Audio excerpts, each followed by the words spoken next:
Bonjour à tous, bienvenue dans les rencontres de l'hémicycle. On va s'intéresser aujourd'hui à un dossier d'actualité, un dossier international, parce que c'est aussi ça les rencontres de l'hémicycle. On va parler du Liban et de la situation très critique de ce pays qui, il y a encore quelques années, était appelé la Suisse du Moyen-Orient. Je suis très heureux d'accueillir sur ce plateau Namad Frem. Bonjour Monsieur Frem. Bonjour Monsieur Eric. Soyez le bienvenu. Vous êtes un chef d'entreprise à succès. Vous dirigez un groupe très important au Liban. Vous êtes député, vous êtes membre de la Commission des Affaires étrangères.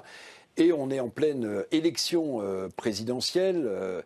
Tous les jeudis, le Parlement au Liban se réunit peut-être un jour pour voir une fumée blanche sortir enfin de cette cheminée. Je suis très heureux de vous accueillir parce que, on le sait, le Liban est dans une situation économique, sociale, politique terrifiante. Est-ce que vous pouvez nous brosser rapidement un portrait de votre pays? Voilà, vous l'avez bien brossé en disant que c'est un problème compliqué, multidimensionnel. Ce n'est plus un problème unique.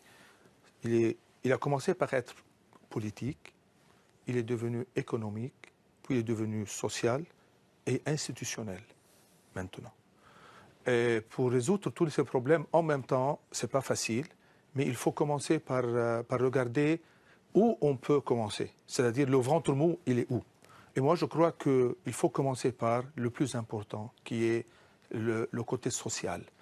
Ce qui s'est passé, vous m'avez demandé ce qui s'est passé. Ce qui s'est passé est le suivant. La classe politique libanaise, depuis 15 ans à 20 ans, s'était créé un système assez spécial. Elle a décidé de politiser toute l'administration libanaise pour des petits gains politiques, style élection et choses pareilles. Ce qui, en fin de compte, après 15 ans, l'administration libanaise, l'État profond libanais, ne fonctionne plus, ne crée plus de la valeur. Et en ne créant pas de la valeur, ça s'est répercuté sur le budget national. Chaque année, on a commencé à avoir un déficit de 3, 4, 5, et ça montait. On a atteint un niveau où la dette publique libanaise croissait chaque année de 6% ou 7% et l'économie croissait de 1%. Alors, vous parliez de problèmes sociaux. Est-ce qu'on peut être un peu plus concret? On dit qu'on ne peut plus se soigner au Liban, que les médicaments manquent, les banques sont souvent fermées. Il est impossible de retirer du liquide sur ses propres économies. Est-ce que cette situation est juste? Non, cette situation, avant tout, c'est ce qui se passe depuis 2 ans au Liban. Ce cycle vicieux qui a commencé avec cette façon de faire, de procéder dans la gouvernance du Liban, s'est terminé dans les maisons de chaque personne au Liban. C'est terminé, c'est qui est en train de payer ça? Chaque famille libanaise qui a cru dans le modèle libanais et qui a mis ses épargnes dans les banques libanaises. Aujourd'hui, ce qui s'est passé, du jour au lendemain, il n'y a plus de sécurité sociale. D'ailleurs, il faut savoir que le Liban, la sécurité sociale au Liban est l'une des plus anciennes. D'ailleurs, elle est la première du Moyen-Orient. Oui. Dans les années 50, elle a été formée. Et ça fonctionne très bien. Et avec les hôpitaux libanais et les médecins libanais qui sont de grande valeur, le niveau de vie et l'espérance de vie des Libanais était exceptionnellement allongé. On parlait de 80 ans. Ce qui se passe depuis 2 ans, chaque personne au Liban qui est malade a un problème majeur. Il doit regarder autour de lui. Les systèmes D fonctionnent beaucoup parce que les familles libanaises sont encore fortes. La diaspora libanaise est très forte et elle est assez bien reliée avec les familles libanaises. Alors ça fonctionne comme ça aujourd'hui, mais ça ne peut pas durer. Nous sommes en train de voir une chute libre dans l'espérance de vie du Liban. Depuis 2 ans jusqu'à maintenant, on peut revoir l'état de la santé libanaise, des Libanais, de leurs dents,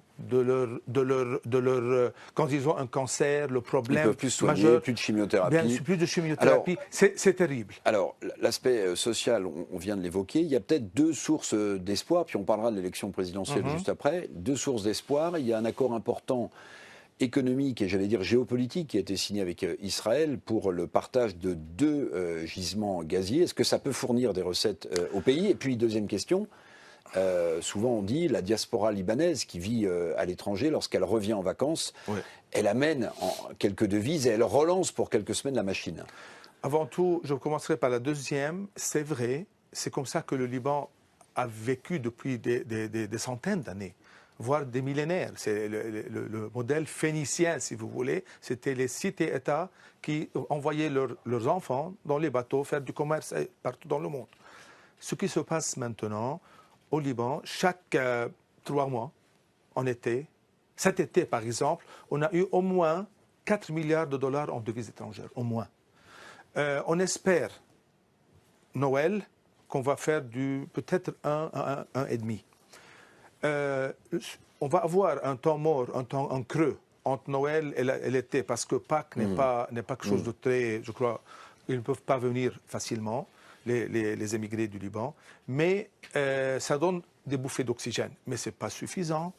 Il faut résoudre le problème du fond. Il faut résoudre le problème qui a créé le problème. Et c'est là où peut-être cette crise, on pourra la tourner en quelque chose de bien. Sur l'accord avec Israël, sur l'accord avec Israël qui est à la fois géopolitique et économique. Exactement. Le côté géopolitique est très important parce que pour la première fois, on a vu que les fractions libanaises ont décidé de travailler du real politique, c'est-à-dire faire quelque chose et penser pas idéologiquement, mais pratiquement. Et ça, c'est quelque chose de nouveau. C'est un point d'inflexion important qu'on peut construire sur ça pour aller vers l'avant.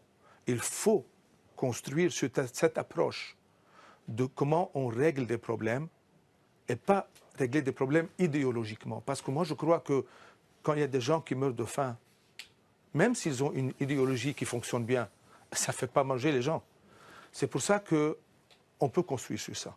Maintenant, du côté économique, je crois que ça va prendre du temps pour que le Liban puisse avoir un retour économique tangible de cette histoire. Peut-être 3 ans ou 4 ans.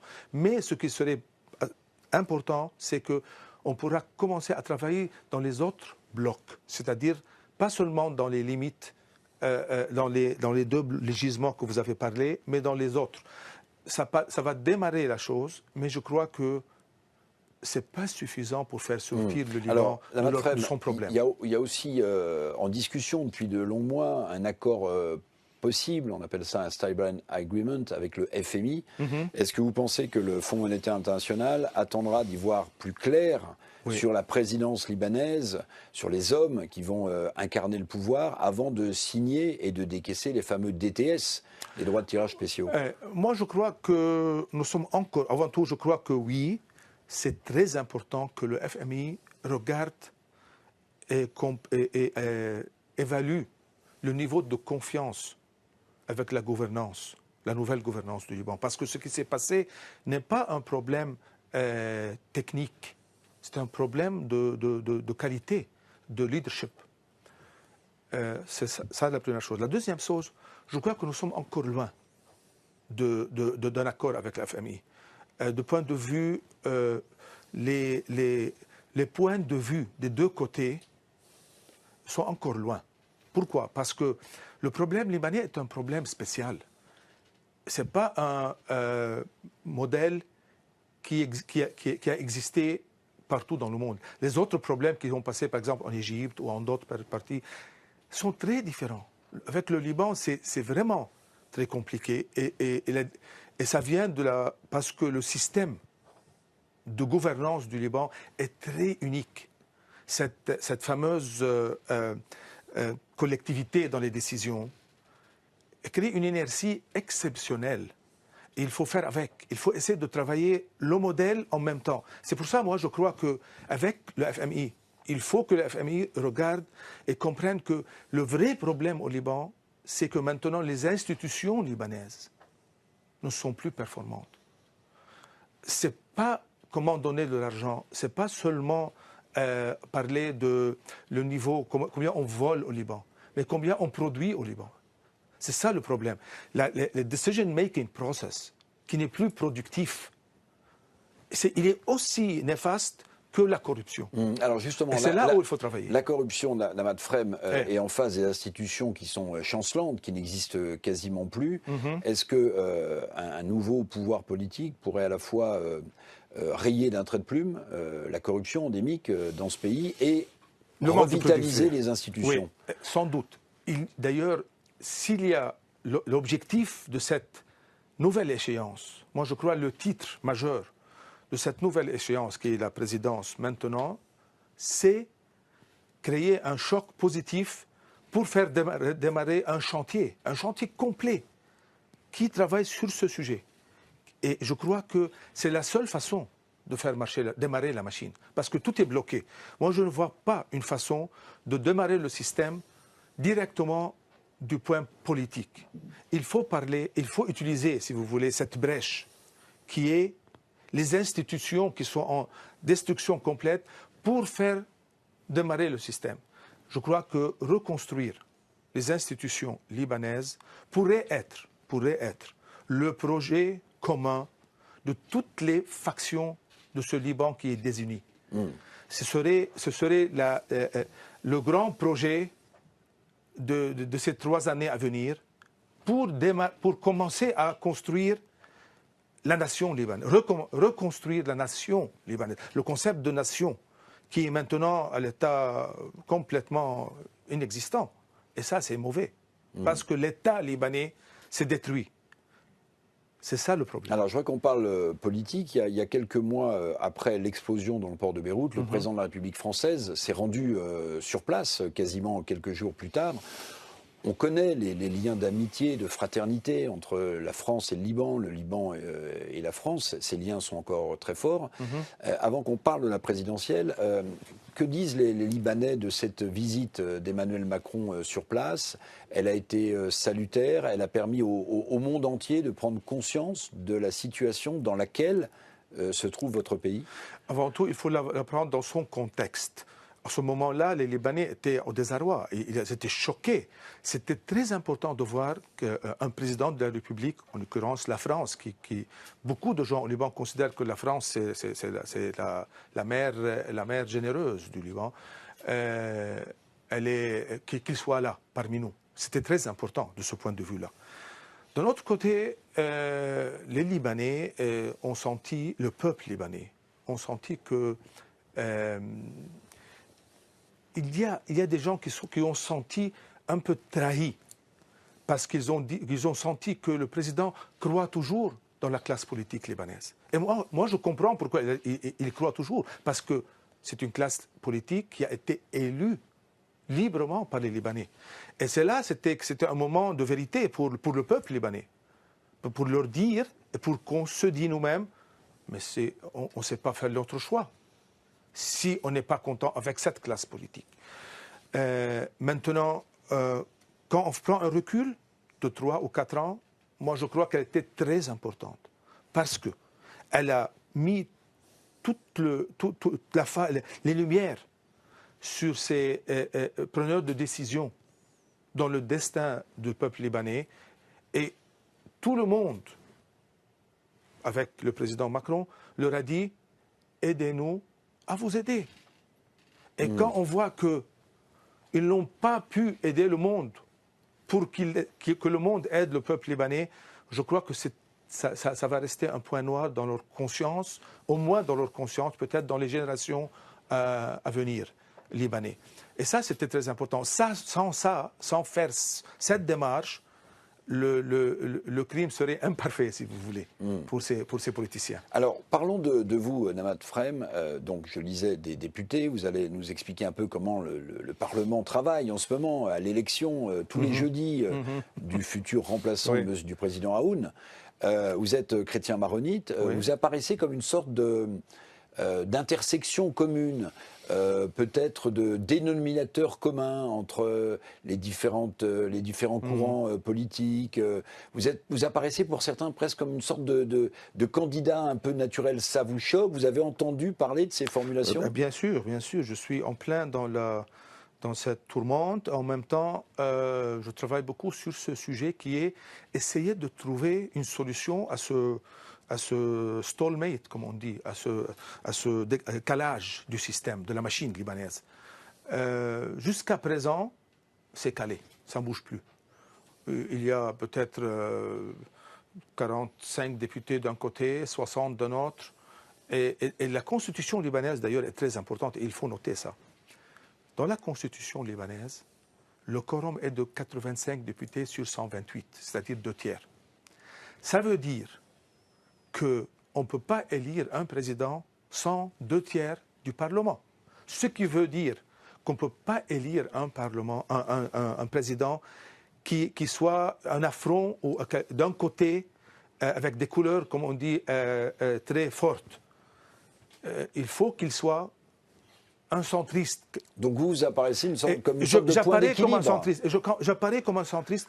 Je suis centriste sur les sujets sur comment construire des ponts entre les fractions. Je ne suis pas centriste dans les conditions, dans la vue de ce Liban. J'ai des vues très claires. Je crois dans un Liban uni, mais je crois dans un Liban productif, un Liban libre, un Liban souverain, un Liban qui est socialement, avec une répartition de richesses et des services publics qui créent la différence.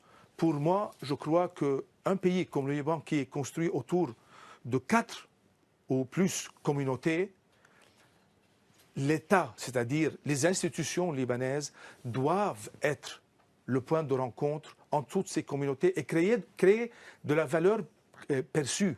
Ça doit être tangible. On ne peut pas dire que nous, on aime le Liban uni, mais le Liban ne donne rien à ses fils et à ses filles. C'est pour ça que les communautés libanaises sont en train de penser toujours, ou le peuple libanais est toujours en train de regarder de façon communautaire. Parce que le contrat social ou national libanais ne crée pas de la valeur tangible. Donc vous dites qu'il faut avoir à la fois une approche sociale et une approche régalienne du Liban. Oui, et en même temps avoir une approche économique du Liban, parce que le bien-être du peuple libanais est quelque chose de très important pour une certaine vision de ce Liban. Et ça, on ne peut pas dire qu'on ne regarde pas ça au nom d'idéologie régionale. Ça ne fonctionne plus. Les Libanais doivent voir que ce contrat national est en train de créer de la valeur qu'ils sentent dans leur maison. Est-ce que votre expérience de grand chef d'entreprise au Liban être utile? Peut être utile? C'est-à-dire, vous avez une approche économique. Vous avez 10 000 salariés, vous êtes resté au Liban, donc à la fois vous connaissez bien le peuple libanais et vous avez cette expérience de chef d'entreprise. C'est ça, je crois, qui me prépare, si vous voulez, pour cette phase cruciale. Je suis prêt à être l'assistant d'un président ou bien le président. Je voudrais faire changer la chose, cette débâcle, ce naufrage qui s'appelle le Liban, vers quelque chose de bien. Je crois que cette crise, en sortant de cette crise, on peut créer les 100 années à venir pour le Liban, avec des institutions qui créent de la valeur, les questions modernes. Parce que créer une institution dans un pays où il y a des communautés aussi divergentes, c'est très difficile. Mais c'est un art et une science en même temps. Et je crois que c'est vraiment ce que je sais faire. Mais question difficile oui. S'il en est, Damad Frem, il y a 2 millions de réfugiés syriens au Liban. C'est un sujet très important. Donc c'est un sujet à la fois très important et j'allais dire très touchy politiquement par rapport à Damas. Il est moins touchy que vous croyez, que vous pensez. Intérieurement, il y a un accord parfait entre tous les Libanais. En tous les Libanais. Que les réfugiés syriens doivent retourner et on doit les aider à retourner et c'est très important à retourner et s'ils ne retournent pas, on a un problème majeur et même, je dirais, structurel et même qui risquerait l'existence du Liban même. Il y a plus d'enfants d'ailleurs qui naissent de parents syriens au Liban, ces jours-ci, qu'il y a de Libanais qui naissent de parents libanais. Et ça, c'est très, très, très grave. Parce que les Syriens sont aidés par la communauté internationale pour vivre, alors que les Libanais sont laissés à leur propre sort. Ça d'un côté. Et de l'autre côté, il y a beaucoup de Syriens au Liban. Il y a beaucoup de Syriens au Liban. Maintenant, comment on fait? Il faut travailler avec la communauté internationale. Et quand on voit maintenant que la Syrie, ça commence à être plus stable, je crois le rôle de ce nouveau président aussi, c'est de créer cette confiance entre les pays voisins pour créer des solutions, pour trouver des solutions à ces problèmes majeurs et structurels. En même temps, l'essor économique du Liban serait un autre projet clé de cette nouvelle période, de ce nouveau mandat.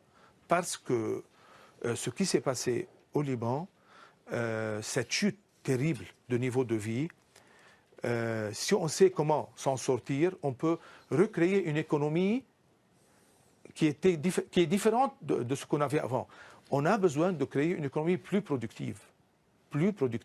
Vendre des services est important, mais créer de la valeur, l'industrie, l'agriculture au Liban, le R&D, les Research and Development, les universités, les hôpitaux libanais peuvent créer un écosystème d'innovation exceptionnel. Et ça, c'est le nouveau Liban. C'est ça le nouveau Liban. Ce n'est pas seulement les nightclubs et les restaurants. C'est pas ça le Liban. Dernière question, Namat Frem. Vous le disiez tout à l'heure, il y a un blocage en ce moment au Parlement libanais, à Beyrouth, pour élire le futur chef de l'État du pays. Il faut 2/3 des voix des députés pour être élu président du Liban. Comment est-ce que vous voyez le débouclage? Comment est-ce que vous voyez les différents groupes évoluer les uns vers les autres? Moi, je crois que c'est dommage. On n'a pas pu libaniser suffisamment cette échéance. On avait tous voulu libaniser ça, c'est-à-dire avoir des décisions locales. Je vois maintenant que la situation est très claire. Nous avons, comme je vous ai dit, d'un côté 60 députés des 85 requises, 45 de notre côté. C'est-à-dire si un groupe va élire son candidat, l'autre détruira le quorum. Il y a un blocage qui ne se résoudra pas sans l'intervention des pôles régionaux. Et ça, c'est là où je crois que le président Macron est exceptionnellement bien positionné pour créer ces ponts et ces voies de communication. Comment créer un win-win scénario. Et ça pourrait être quelque chose qui servira tout le mandat, pas seulement avoir un président, tout le nouveau mandat, les 6 années à venir. Il faut qu'on ait un modèle, une décision, un consensus autour du Liban avec les pays de la région et les pays internationaux. Et la France peut jouer un rôle important. Très important pour créer ce consensus autour de ces 6 années à venir pour le Liban. Comment faire du nouveau projet Liban un win-win et un projet de reconstruction d'un pays. Comment reconstruire un pays qui pourrait être un failed state très, très prochainement si on ne fait pas quelque chose. Et ça, ce serait un fléau, un vrai fléau pour la région. Namat Frem, merci beaucoup de vos explications. Merci beaucoup. Merci beaucoup de nous avoir suivis pour ces rencontres internationales de l'hémicycle. Quant à moi, je vous donne rendez-vous très bientôt.